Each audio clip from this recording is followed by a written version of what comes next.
Okay, so this is the second talk of the Archetypes and the Middle Way series. And the theme of this talk is meaning and belief. So I'm just going to recap a little bit, first of all, to remind you about where we got to in the first talk and the practice that we finished with, which I know some people have been working on in between. So this series is about the practice of the middle way, which is constantly working between our starting point, so recognizing where we begin, where we are now, and our ideals, so moving forward into whatever our ideals are. So keeping those two in constant tension and avoiding getting stuck in or caught up in absolutizations, which are would involve getting stuck at our starting point or focusing only on ideals, idealizing. So this series is particularly about archetypes engaged in the practice of the middle way. So our archetypes, remember, offer us inspiring reminders which can help us with practice. And I talked a bit last time about how archetypes work for us as long as we don't turn them into projected idealizations. So if we idealize them into things out there that will solve all our problems for us, that tends to create conflict and it takes us away from responsibility.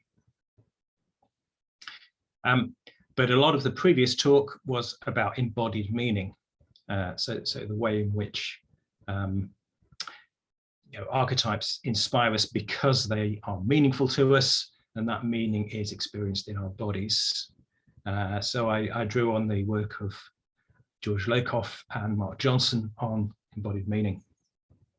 And if meaning is embodied, then when we respond to a symbol of whatever kind, its meaning to us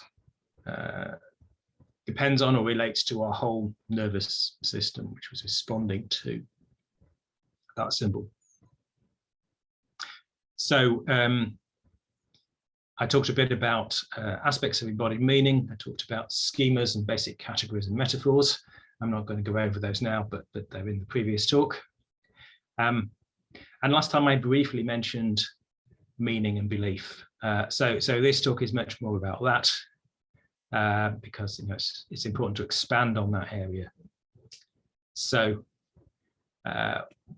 distinction between meaning and belief. So I find that although a lot of people tend to say, oh yeah, well, that's kind of obvious, isn't it?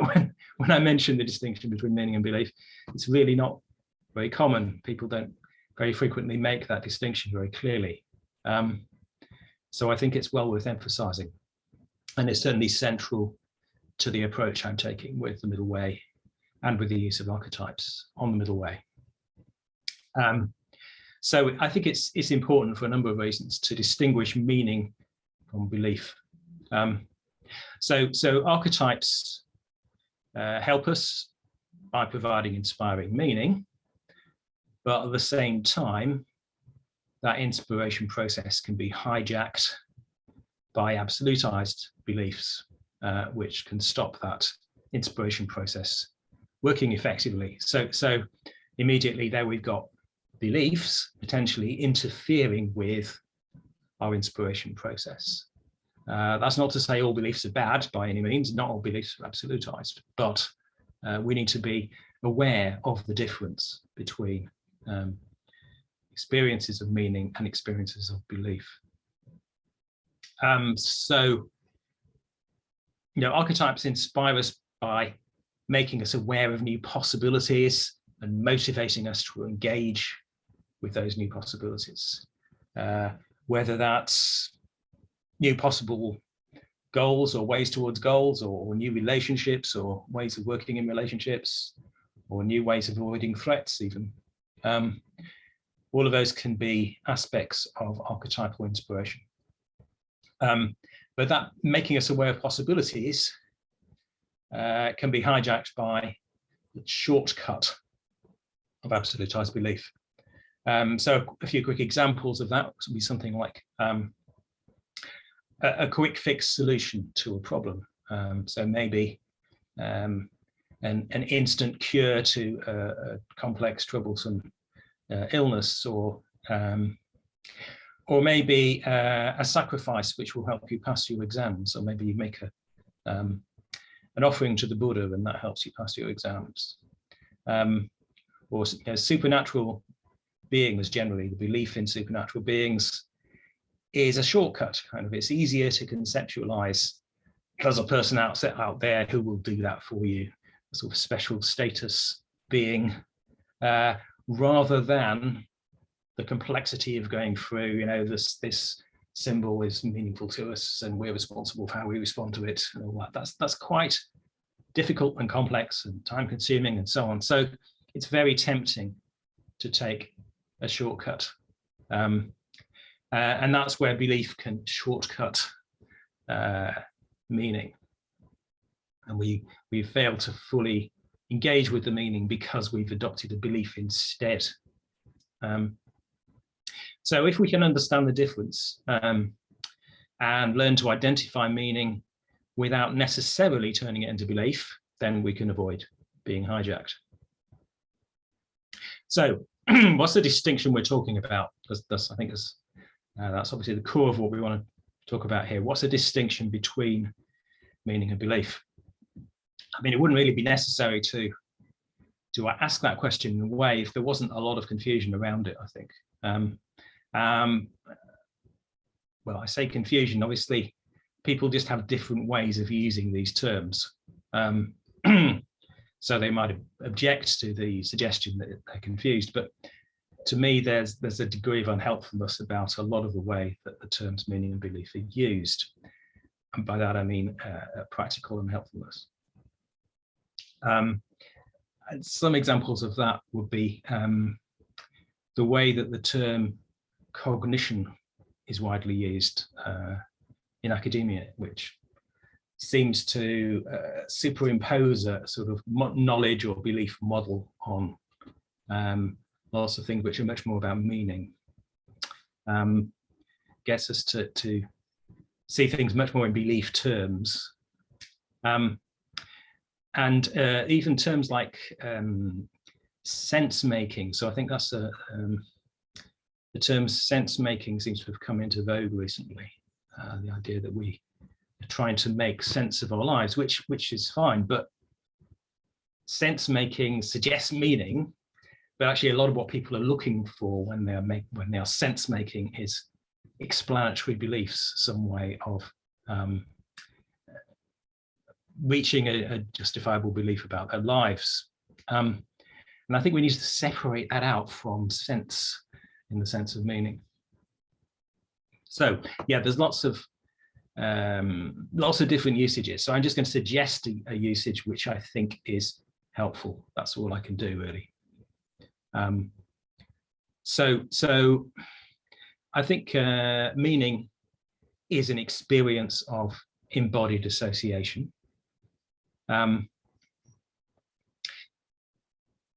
But it's not necessarily used to form the models we create to respond to the world. Yeah, so that's central to the distinction between meaning and belief. So if you have a belief, you are in some way creating a model in your mind and body, a model that you are drawing on in order to respond, in order to act in the world in one way or another, or potentially to act in the world.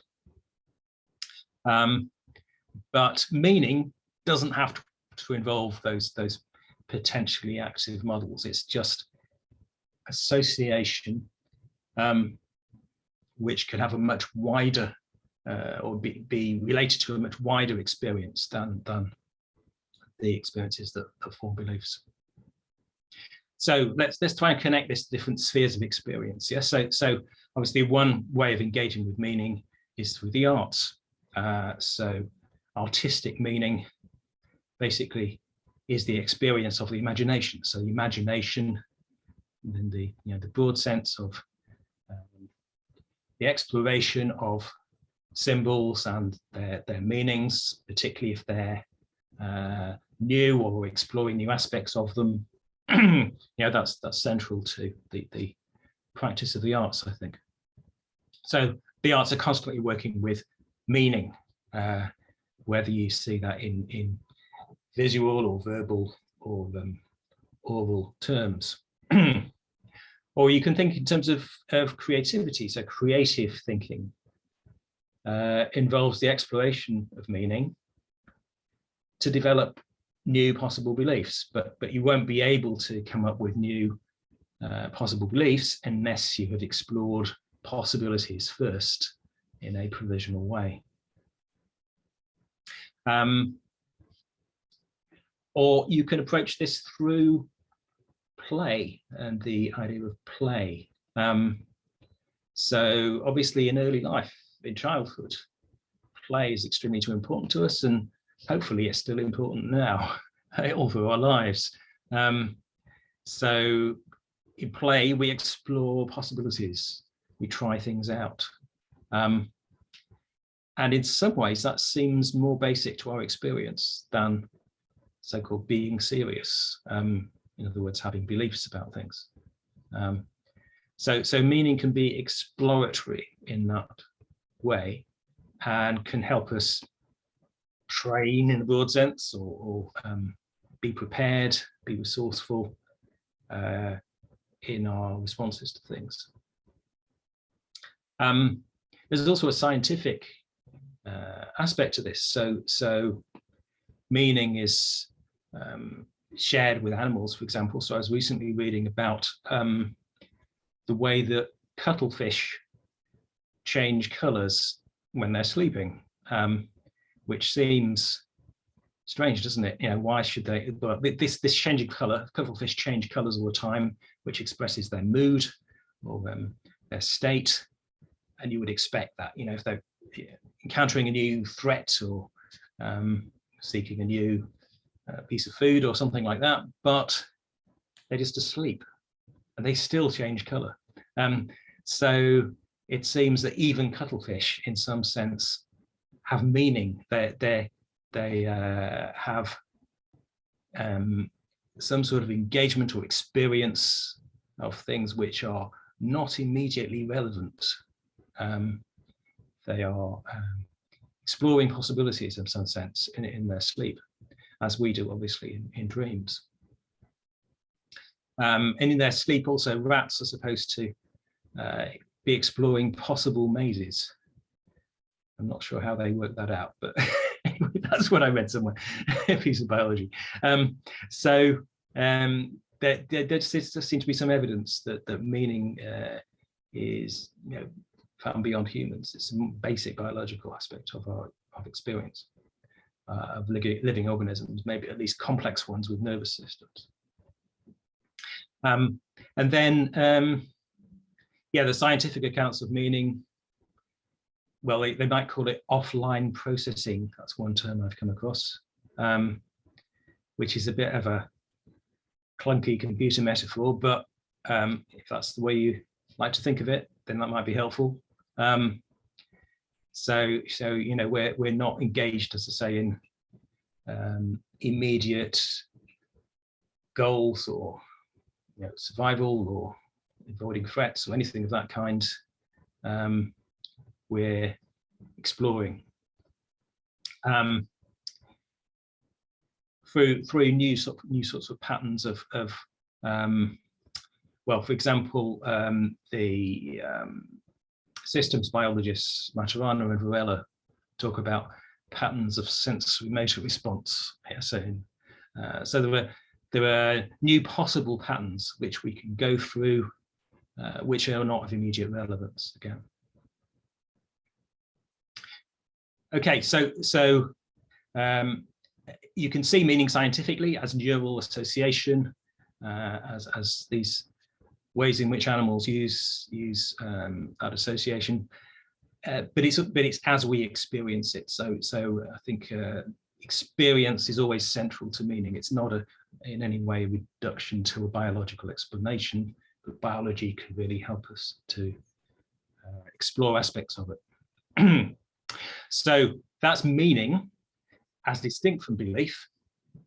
But belief, as I mentioned earlier, I would see as a pattern of responses to the world based on a model we've developed or adopted. Which means beliefs don't have to be explicit at all. In fact, they're usually not. So there's what people say they believe, and then there's how they behave, or how they think, which is much more expressive of their implicit beliefs, the ones which are usually more important. So in some cases, explicit beliefs may be false, as we know. What people say they believe may be false or self-deceiving in some way. So it's implicit belief that's really important. But when we adopt a belief, it does involve a sort of pattern of relating to, usually to threats or opportunities of some kind. I mean, even a very apparently abstract factual belief, so like Ulaanbaatar is the capital of Outer Mongolia. Yes, so I believe that. That's what the capital of Mongolia is. That's still in a stretched way, perhaps, but that belief may be useful to me. I've just used it as an example. So it's got a relationship to possible opportunities. It's a part of a potential pattern of behavior. It's not just, I haven't just been exploring the idea of Mongolia or the idea of Ulaanbaatar. It's a belief about the relationship between those two things. So beliefs may be provisional, or they may be absolute. And the key difference between those, I think, is whether or not they're contextualized with awareness of alternative possibilities. So an absolute belief doesn't have a context of awareness. We assume it's the whole story, whereas a provisional belief is related to awareness, comes with awareness of other possibilities, apart from just the negation, bare negation of that belief. So we do need beliefs, and there's nothing wrong with beliefs, but hopefully they should be provisional beliefs. We need beliefs to act in the world. We need beliefs to do a job, or to walk down the street, or to eat food, or whatever we do. And each time we do those things, we kind of have to freeze our model, our understanding of possibilities. We might be thinking about different kinds of food and whether they're edible, or whether it's good to eat them. But when you actually eat your food, you have to decide what you really believe about it. So do you believe that food is good? Do you believe it's edible, and so on? So acting, makes us get to the point. It makes us have at least provisional beliefs, but it doesn't force us to have absolute beliefs. The absolute beliefs come in when we get stuck.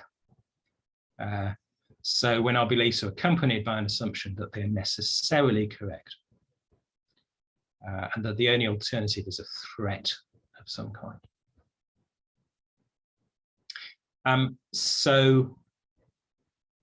Beliefs are not knowledge. Again, this word knowledge looms large in the wider intellectual conversation usually.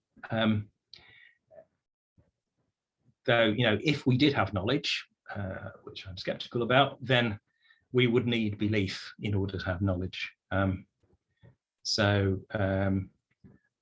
can't personally see anything wrong with the traditional philosophical definition of knowledge as justified true belief. So that means that knowledge, if we had it, would have to be a belief, it would have to be justified, and it would have to be true, which is a tall order. Which is why I don't think we can manage it. yeah, at least in that sense, and you have to sort out what you really mean if you use a term like know or knowledge, but in that sense, then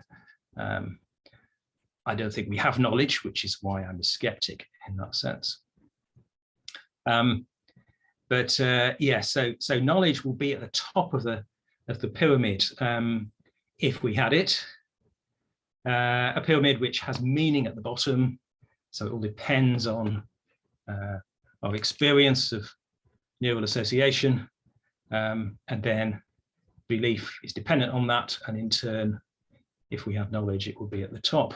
But I could just share with you a little diagram of that point, that pyramid.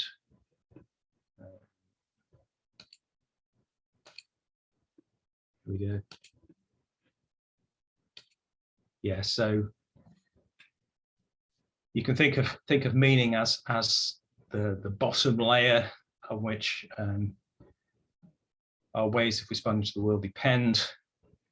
We build up belief by using some of those associations to form models for action. And if we were to have knowledge, then that would be an even more demanding form of belief. At the tip of the iceberg, yeah, it would be justified true belief. So I suppose I particularly want to show you this because it seems so common to upend the pyramid. Yeah, so when people discuss these issues, they often start with knowledge and what do we know, and then belief might even be seen in absolute terms and or used only in absolute terms, and meaning somewhere down the line. But I think if we're to adopt a helpful model here, which will help us in practice, we need to, and also draw on the work of people like Lakoff and Johnson, then we need to build it up in the right way from the bottom, as it were. So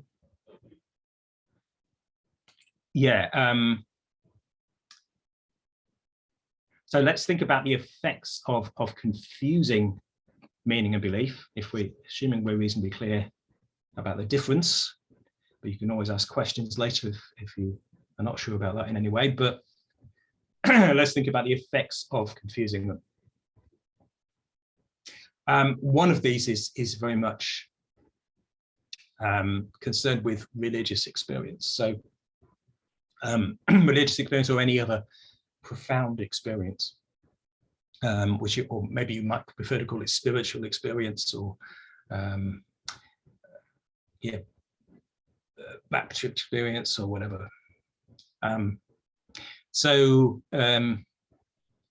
is a widespread assumption that powerful experiences of meaning somehow give you a quick route to absolute beliefs. That if you have a powerful experience, then that gives you the truth, or it gives you reality, or it gives you a revelation from God, which would amount to the same thing, really. So a shortcut to an absolute belief of some kind, which is ultimately justified. Now, I don't think we don't need to make that link at all. We don't need to assume that. And powerful experiences of meaning are quite enough by themselves. They're great. They're really important. We don't have to diminish them in the least. But we don't have to jump to this widespread assumption that powerful experiences of meaning must be absolute. If you think about why people make that association, well, as I mentioned earlier, it's an easier explanation. Yeah, so you can see why people use an easier explanation. It's more effort, it's more difficulty, and as a result, it's culturally easier to stick with an absolute explanation. And then that means also that this shortcut then can become a tool of power socially and politically. So absolute beliefs can quickly bind a group, to serve a common purpose. So think, for example, about the wars that have been fought in God's name, and people will appropriate religious experience for, to justify the absolute beliefs, fighting in God's name. But yeah, it's an easy, quick way to get an army going, to dominate a group of people or whatever. So you don't necessarily doesn't have to necessarily be military. It could also be a cult or a communist party or whatever it is. So so there's that shortcut, which is associated with often with powerful experiences of some kind, and people use those powerful experiences to justify them, but they don't need to. This also relates, I think, to a misunderstanding of intuition. So people also have intuitions of what they take to be a truth or reality or something of that kind. And there, I think we need to sort of unravel how intuition works. So there's some very interesting work on intuition in psychology. For example, if you read Daniel Kahneman and his work on Thinking Fast and Slow. So intuition, which is mentioned in that book, Thinking Fast and Slow, it's a very effective way of responding quickly and effectively in a relatively predictable environment. So Daniel Kahneman gives the example of firefighters. So a firefighter in a burning building just gets a sense that the building is about to collapse. Doesn't exactly know why, but something, connecting his experience and something he's picked up makes him aware that there's a danger, and he gets out. So that's intuition, and it's correct. Well, this firefighter has had a lot of experience, and in the process has picked up, what the conditions are in a burning building when it's about to collapse. You might say the same about, say, a close relationship. So you might have intuitions about people you know very well, like your children or your partner or whatever. They might not be saying exactly what the problem is, but you pick up as a problem, for example. And that's all fine because we have a lot of experience of these environments, of these relationships. So intuition is a kind of, it packs together a whole load of unconsciously assimilated previous experience and makes us aware of it. But when you get to more complex stuff, the complexity of the world around us, intuitions really don't work very well. And again, Daniel Kahneman explains that. So when stock traders use their intuitions to try and get the best stocks, then they do no better than random. So the idea that we can use our intuitions to give us truths about a complex world, I'm afraid, just is not going to work. It's not a hotline to truths about the universe, which I appreciate is a difficult thing for lots of people because who are attached to the idea that intuition can do this. But again, intuition is none the worse for having limitations and for being part of our experience of meaning. It's really important. So it's again about not turning meaning into absolute belief. So if you think that in any way diminishes these insights that people get, these experiences of meaning, then I'd point you towards, as a great example, Jung's Red Book, which I've written about in a book of my own. So Jung's Red Book, where he wrote about his visionary experiences and his reflections on those experiences, going back to the time of the First World War. there were some incredibly powerful and profound and life-changing experiences in that book of an archetypal nature.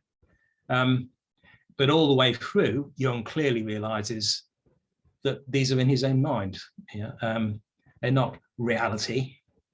But meaning is none the worse for just being meaning. In fact, it's all the more powerful for just being meaning, as long as we don't put that constraint on that.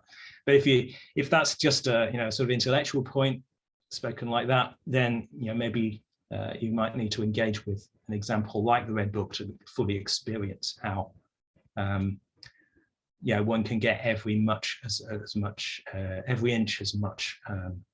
profundity and importance from something that's just meaning and recognized as such. So understanding profound meaning as such is not reductive. Really, it's absolutization that's reductive. It turns complexity into simple formulae. Whether even when those are theological in nature or whatever. So the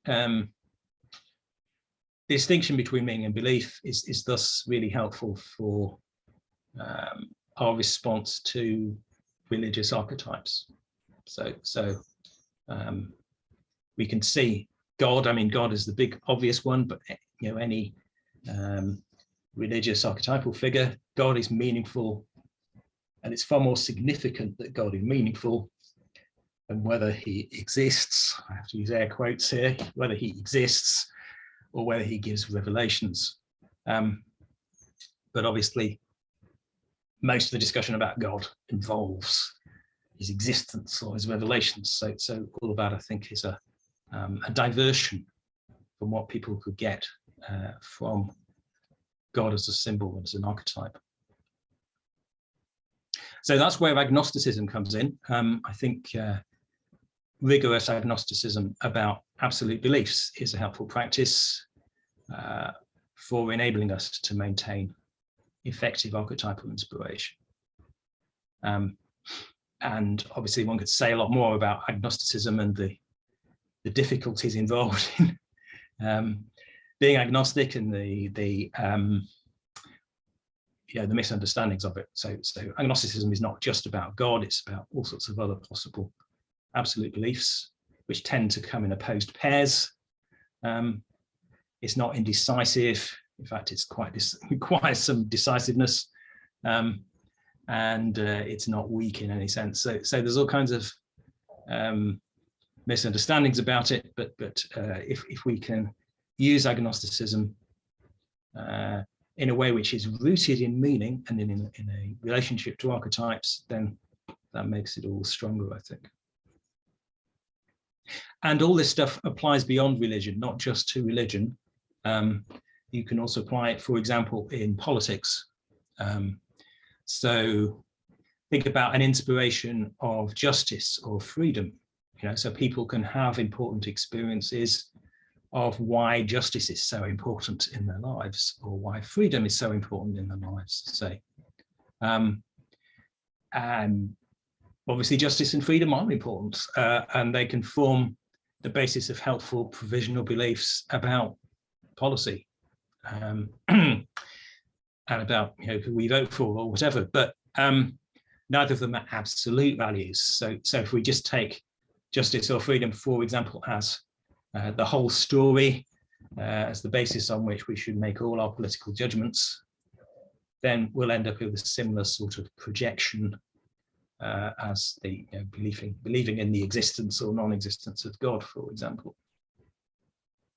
So and there are archetypal figures associated with justice and freedom. So and indeed many other political concepts.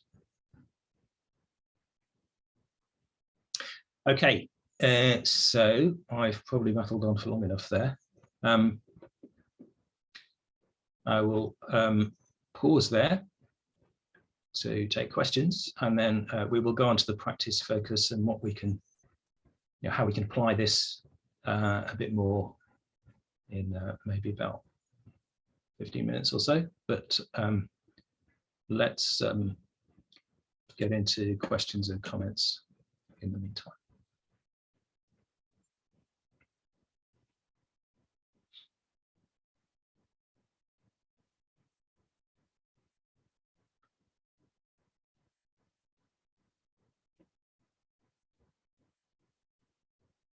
And Laura, do you want to come in there? Yeah, I was taken with the example of the firefighters and the idea, Kahneman's idea about intuition. And it seemed as though someone with, or, a parent, someone with a lot of experiences that can come to bear, many that would come to bear, make in a very particular setting or context, is very different from the sense of absolutizing what you might do, what action you might take. And that it just was something that was real clarifying. I like that example a lot. You can see someone just doing the best that they can with the information, training, knowledge, or experience that they have. And that being as good as it gets.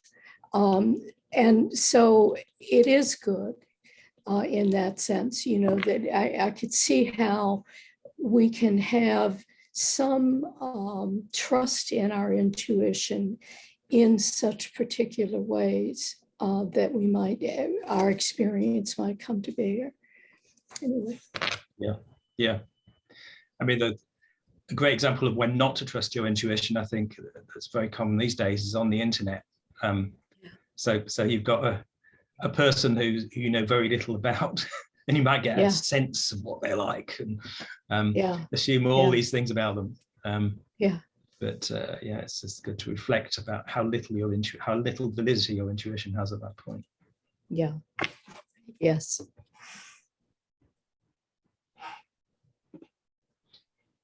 Any other questions or thoughts? Oh, yeah.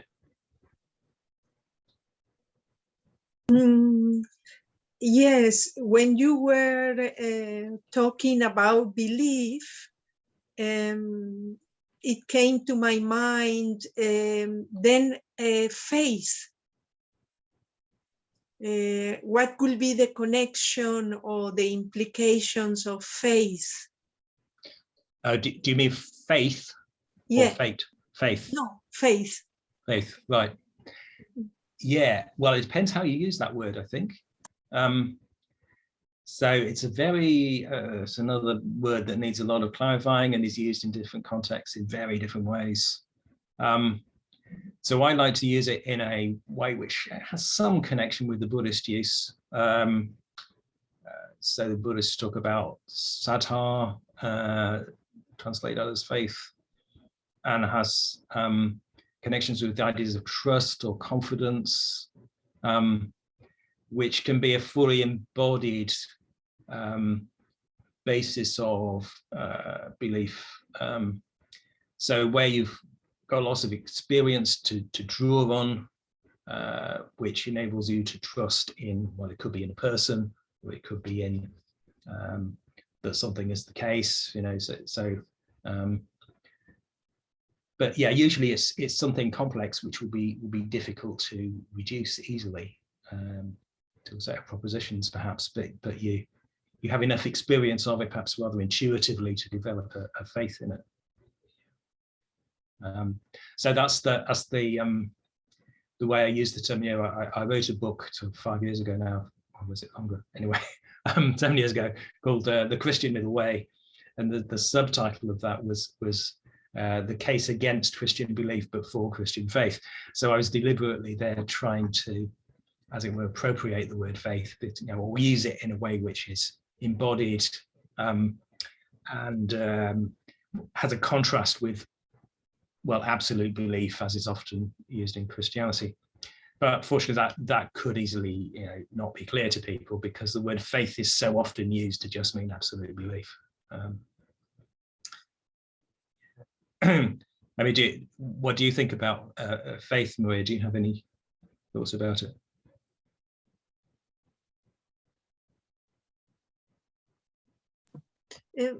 I was considering that with faith, exactly, there is a kind of risk that if that faith is not based on experience, on reflection, even on dialogue, you know, on sharings, then it can become like absolute, right? This is the only faith, right? This is the only whatever, you know, like in many religions, right?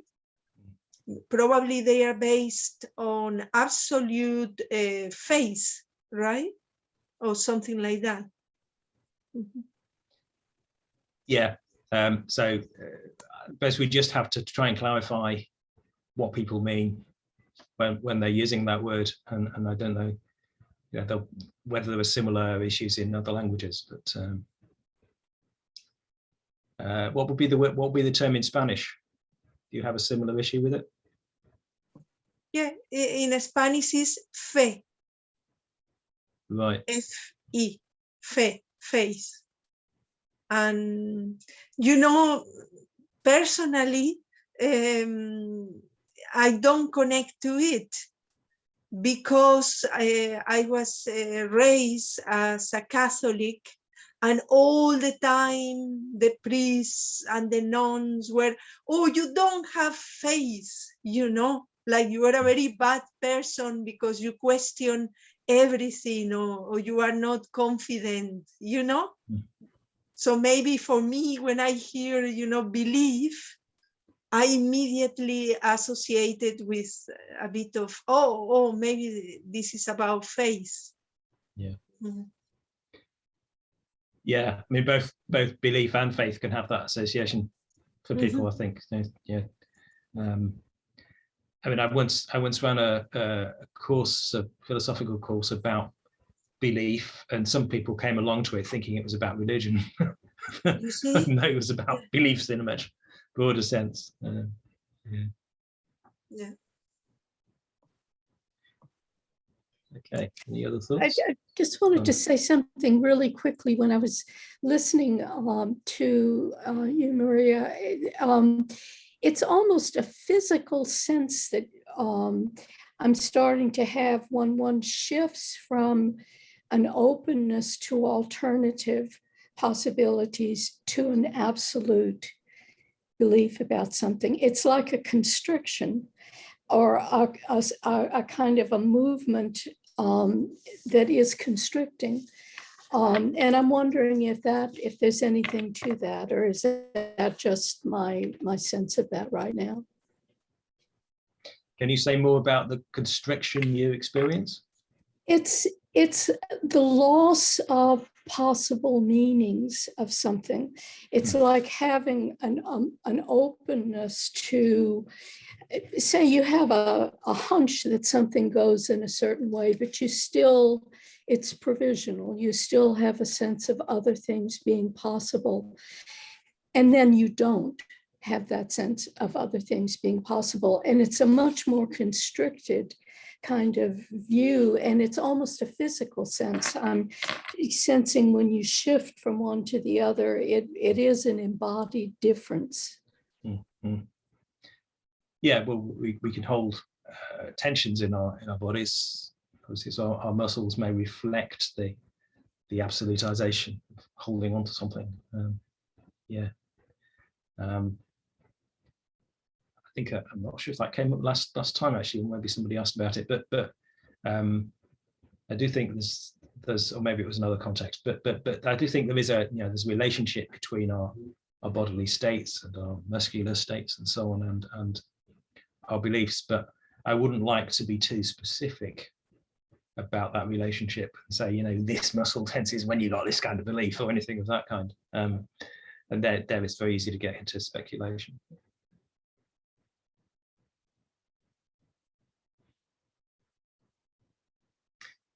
Any other thoughts or questions? George? Yeah, thank you. Yeah, I was just interested in your comment about... You're very quiet, George. All right. I was just interested in your comment about this sense of, what's the word?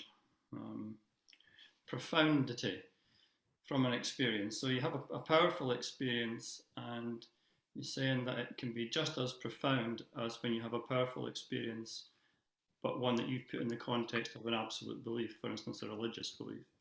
And I was just wondering if that is actually the case. The reason that I'm saying that is because if you have an absolute belief, then for quite a lot of people, it might do the opposite to what Anne Laurie was saying. It might actually make them feel freer in their body because there's nothing else to think about. It's like determinism. They just completely accept this is the way it is. There's no tension. You're just, happy, but that's the way it is. So you're relaxed. And you tend to see that in the way people's bodily experiences when they're in certain kinds of worship or ceremonies, things like that. They're a great sense of liberation because they've given up any sense of other possibilities.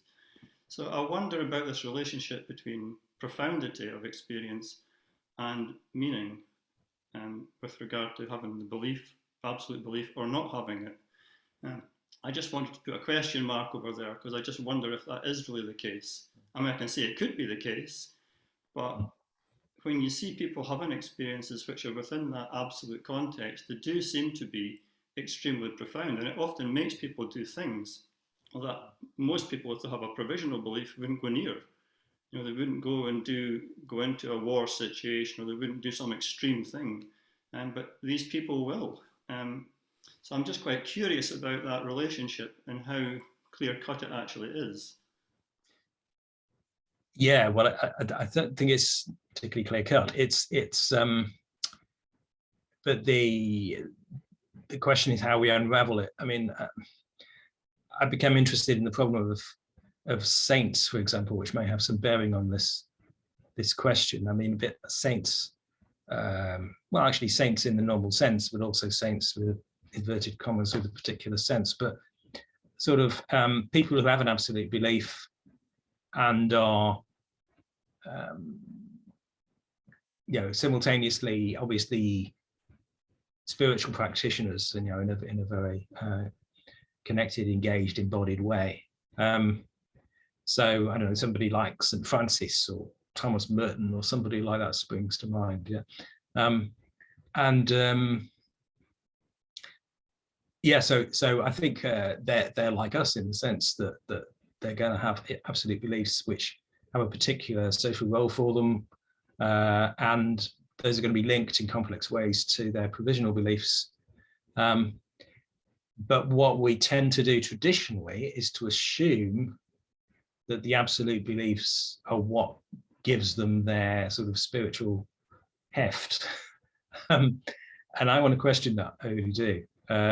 So I think their spiritual heft is because of the way they've engaged or are engaging with their experience, and the provisionality with which they do so. And they can do that whilst having absolute beliefs going on in the background as part of their total personality or total psyche. But we manage to compartmentalize in all sorts of ways, and so I suppose there's also the experience of meaning, remember, which can be closely interrelated to a religious tradition.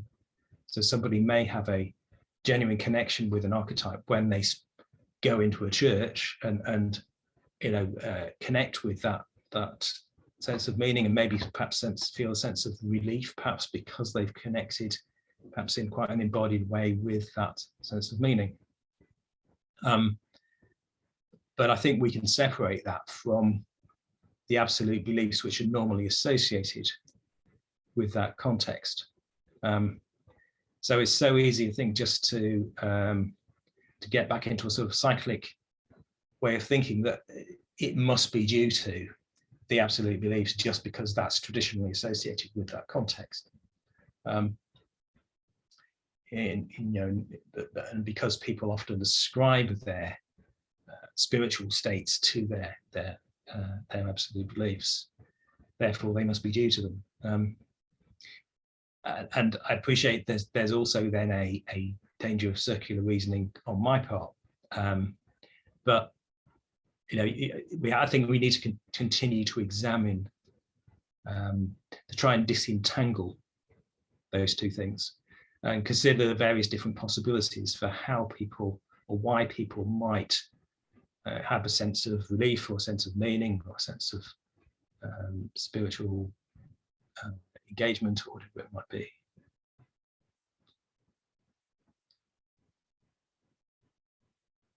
Does that make sense, George, or what? Any further thoughts? Yeah, no, I mean, I like to take that view myself. I was just trying to think about it from another perspective.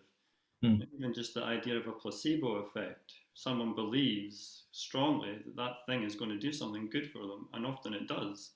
It appears to have that effect. So just the act of belief itself, even if it's absolute, might actually have some quite positive benefits under certain conditions. That's, I guess, what I'm thinking. But is that about belief primarily? I mean, the placebo effect may be much more about meaning, might it? So people go into a church, then they associate that with meaningfulness of an archetypal kind, or they go into a doctor's, they associate that with being cured. So that has placebo effect. So I suppose this is, the role of meaning has often got all these indirect effects. So it can be contrasted with the role of belief, where we expect sort of direct connection between us adopting this belief and making something happen and a certain set of causal events occurring. But it might not work exactly like that. It might be that we're inspired in a longer term way to change in some helpful way, but by a set of wider associations.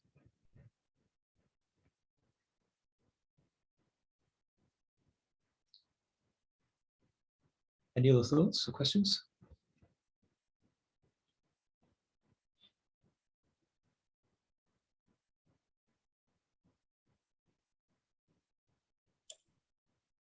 Chris? I was curious about this.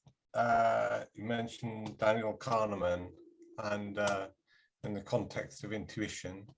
So would you say that intuition is equivalent to the systems one thinking that he's talking about, or can it have other meanings as well? Because I'm thinking in terms of, people having intuitions that maybe they're aware that aren't exactly the heuristic response to something that they think is justified, but it might be in a more, they're actually aware or is responding to it, a wider range of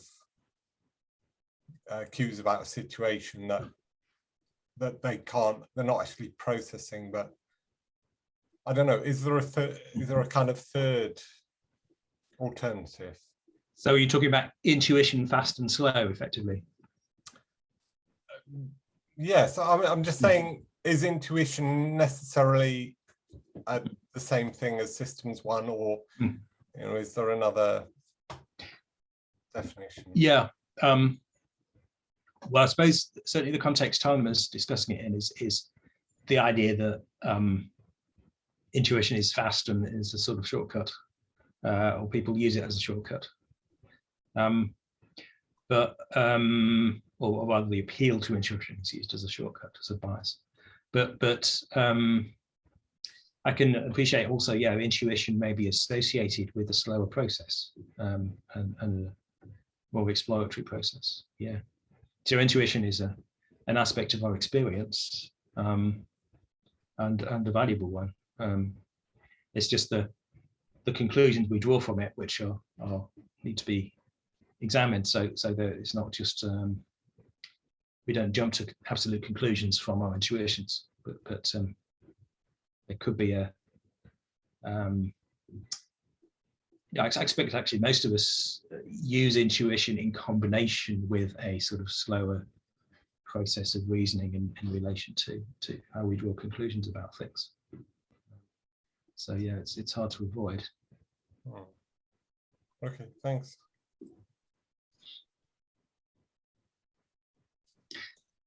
Okay, well, so we better get on to the practice introduction. So I'm just going to talk you through a practice focus, and then again we'll have a bit of time for questions about that. So the practice focus is distinguishing the meaning of symbols from our beliefs about them. So we're trying to make this specific now. So the symbols, particularly the ones that are important to you, can you distinguish their meaning from beliefs about them? And there could be, various different facets to that sort of distinction. So I'm going to talk you through a process. So again, you could, like the last time, you can think of this in a series of reflective stages. You could go through these stages in various ways, but the main point is to reflect on them, hopefully in some sort of regular way. So you could do that in meditation, or you could do that in a journal, or you could do it in a conversation or whatever. So the first stage of reflection I'm going to suggest, which connects with what I was talking about last time, is to reflect on the meaning of a symbol that's important to you. So that meaning may come from personal association, maybe cultural, maybe much more cultural, or it may be religious. So wherever it comes from, however it's got its meaning, what is its meaning?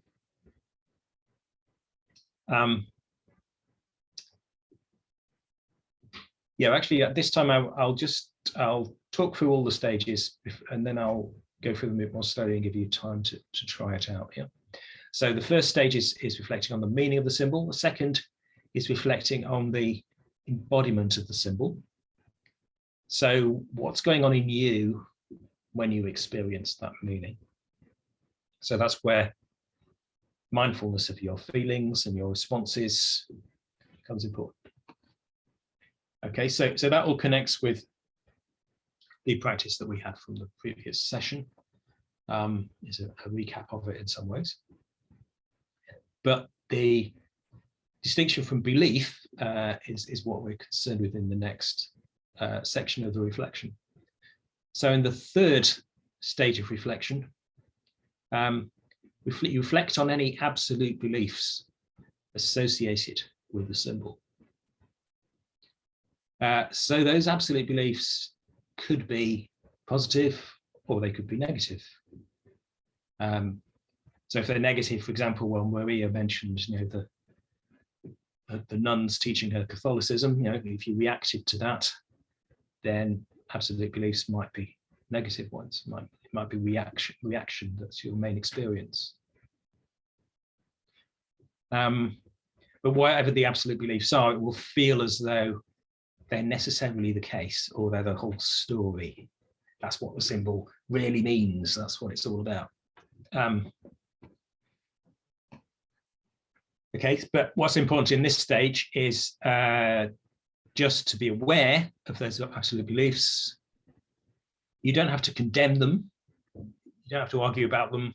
Just contextualize them. So be aware of them as absolute beliefs, yes, but be aware of them in a way that's aware of other possibilities as well.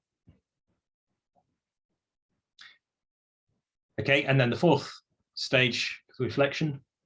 So reflect on any provisional beliefs you have about the symbol.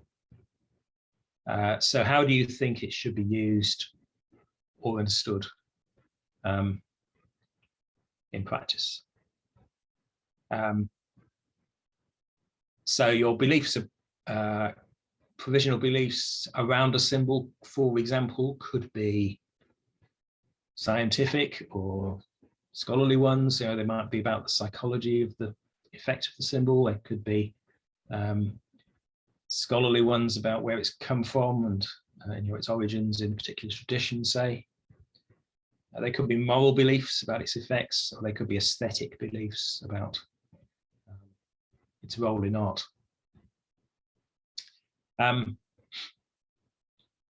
Okay, and then the final, fifth stage of reflection is to appreciate the way the symbol is meaningful to you, regardless of the further beliefs about it. So final focus on the distinction between meaning and belief. So recognizing that, or trying to hold it at the same time, the meaningfulness of the symbol to you and the other beliefs that you may have associated with it. Okay, so now I'm just going to go for 5 minutes. Yeah, I'll just talk you very briefly through each of those 5 stages again, and give you time to reflect a little bit on each one. Okay, so with the first one, reflect on the meaning of a symbol that's important to you.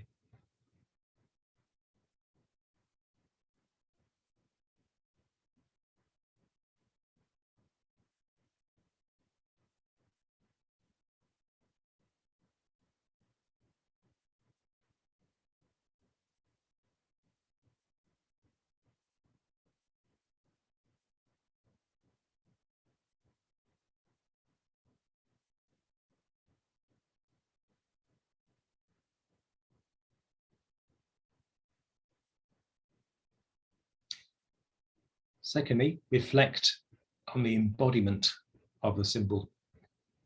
So what's going on in you when you experience the meaning of that symbol?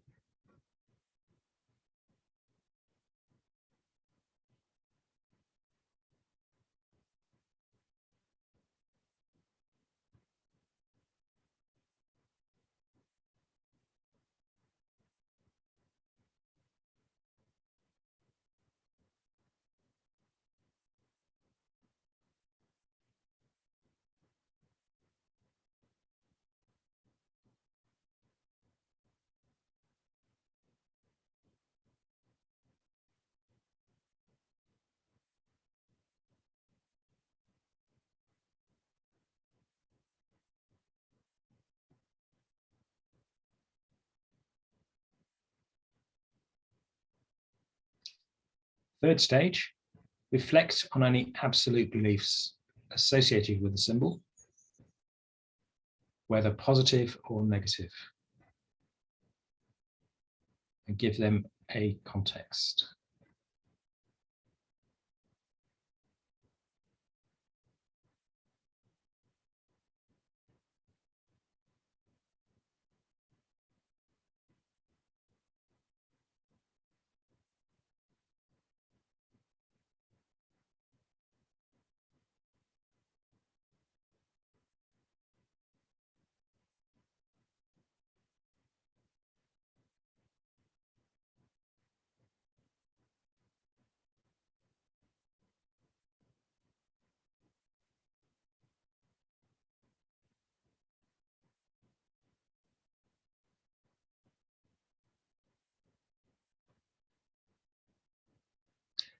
Fourth stage, reflect on any provisional beliefs you have about the symbol, maybe justified beliefs.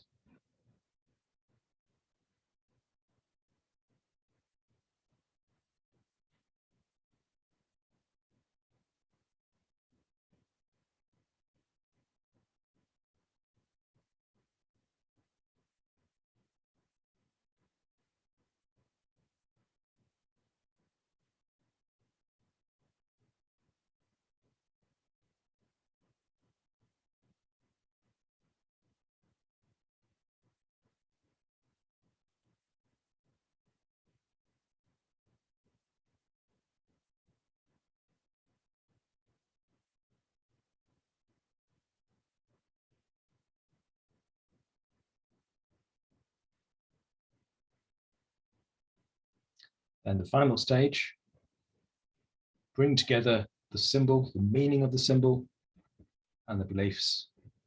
Appreciate the ways the symbol is meaningful to you, regardless of your beliefs about it.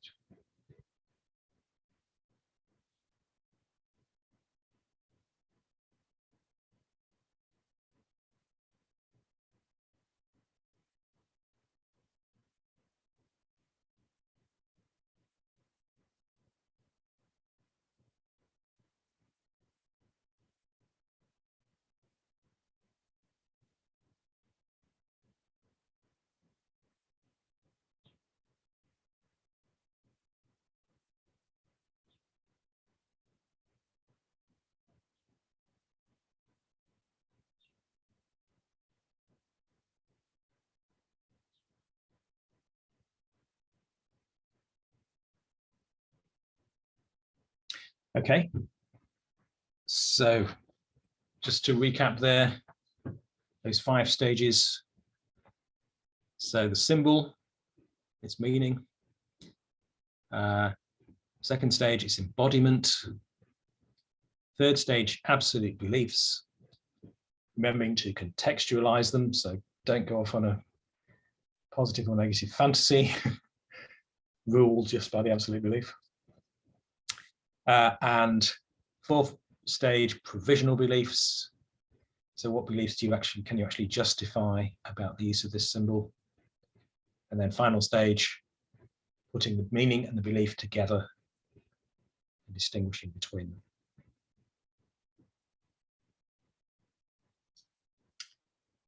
Okay, so as before, I will share my notes on Slack if anyone wants to refer to them.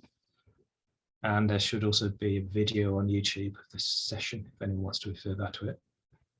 But does anyone have any questions about that practice?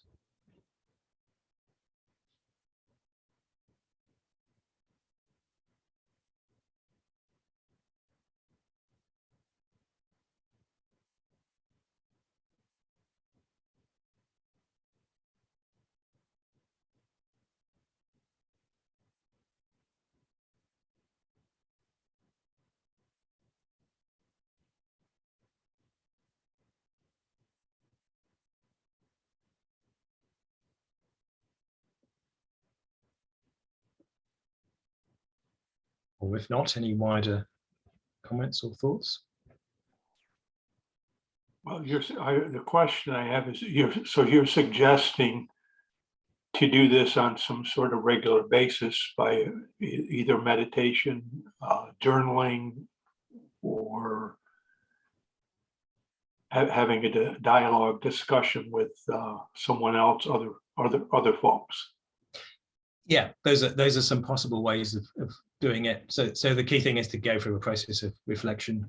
I mean, another possible way is to just sit in a chair and consciously go through the process, or to go for a walk and do it. That's probably how I do it. Actually, I do a lot of things on walks. Mm-hmm. so you could just think through the stages as you walk. Yeah. So any way that's helpful to you. But the main thing is going through a conscious succession of stages if you want to try and sort of cultivate and reflect further on your own personal relationship to this stuff. Thank you.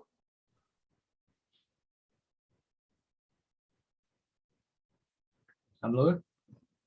Are we, can we continue with the symbol that we began with in the last, in the first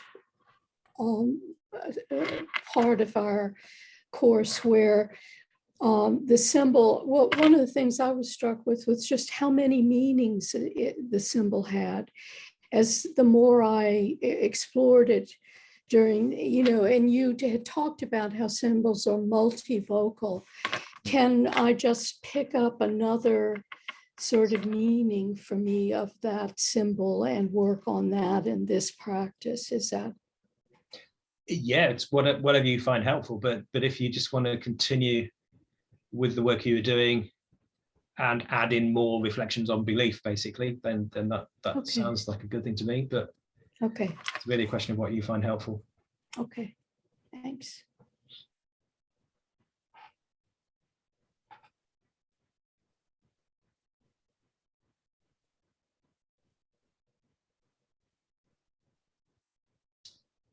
Any other thoughts?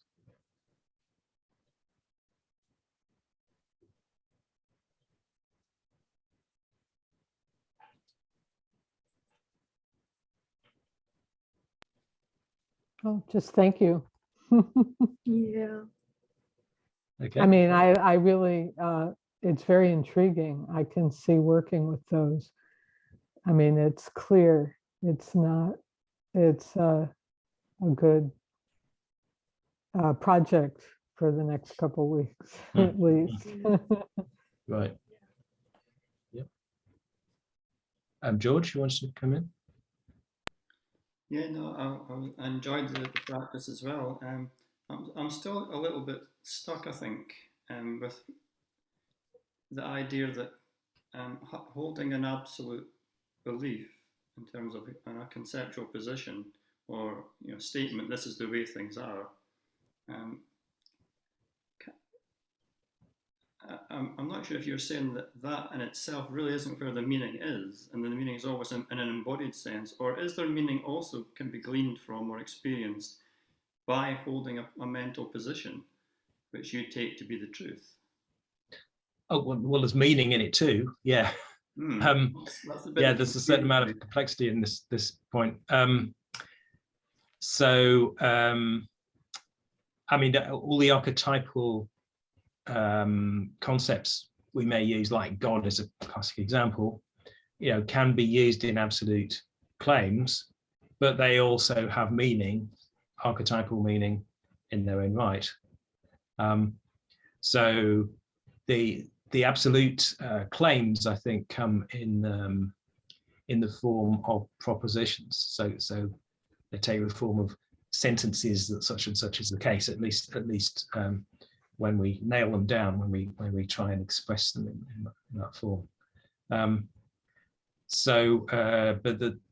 it's always going to be the case that if you've got a proposition that expresses an absolute belief, then the words in that proposition, and indeed the proposition as a whole, may have other meanings which are not absolute and which will be associated with that absolute claim.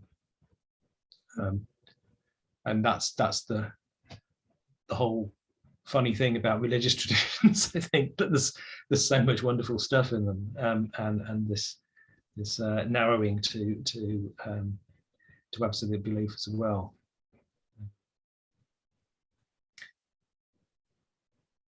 But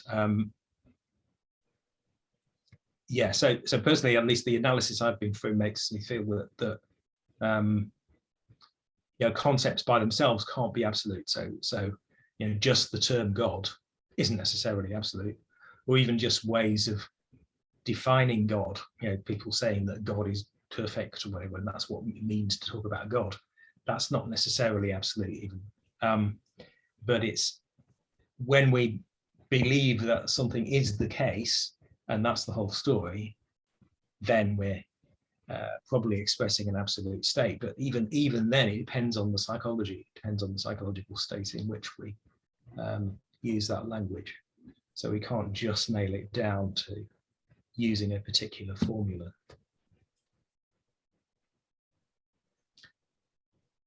I know, but that's quite a potentially big topic. But is that helping, George? Yeah, that's helpful. Thank you. Yeah. So yeah, it's more complex than I took it to be, I think. Yeah. Okay. I mean, that's the kind of thing. Well, there's a whole sort of area of discussion of agnosticism, I think, and there'll be a section on that in one my forthcoming book on the 5 principles, which is about the various difficulties involved in practicing agnosticism. One of which is that one of those difficulties, when is a claim absolute, and how do we tell, and how do we distinguish, and so on. And how do we do justice to other people as well when they're not trying to police their language and getting into that kind of stuff, but at the same time not being seduced by absolutization. So there's a middle way. There's a complex balancing act to be involved there, I think. Yeah, I mean, it seems as though absolutization is going to put you in conflict with other people, inevitably, because there are just such a variety of people and cultures and religions, and it will put you in conflict with other people. And I mean, you could have the absolute belief that, I mean, I'm reading a book right now called Jesus and John Wayne about the evangelical right in the United States.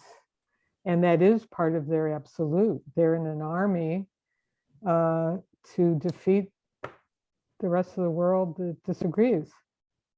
And their symbol is John Wayne and guns and the whole thing. And, it will put you in conflict, even if it's a loving religion,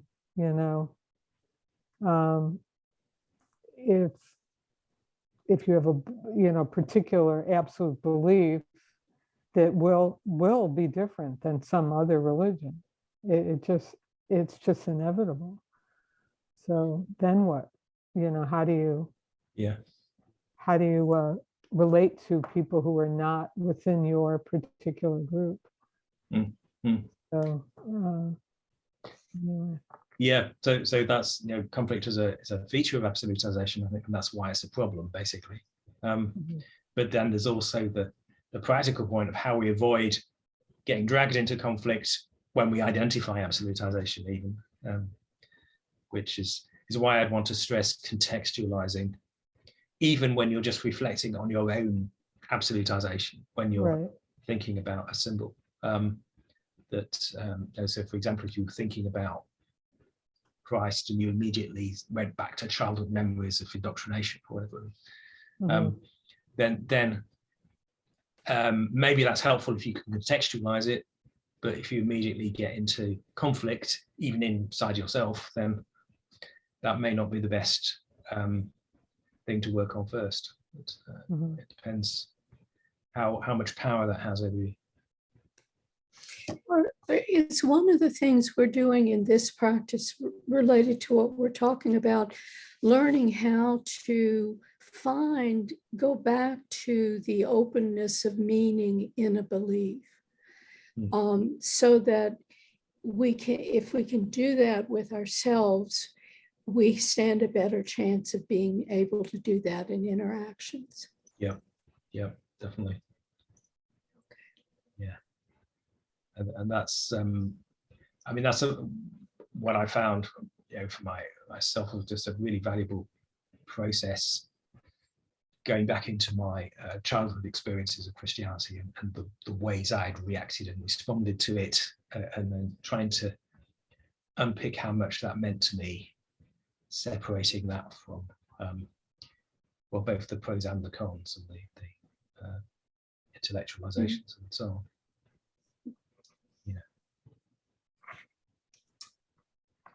Okay, well, we're about out of time, so we better stop there. Thank you all for coming. And thank you. Oh, yeah, thanks. So we meet again on, I think it's July the 3rd, I think is a Sunday. And there'll also be a follow-up meeting in 2 weeks. It's on Sunday in 2 weeks' time. Yes. Thank you. Yeah, thanks. Bye-bye. Bye, everyone. Bye-bye. Bye-bye. See you. Yeah, bye. Bye.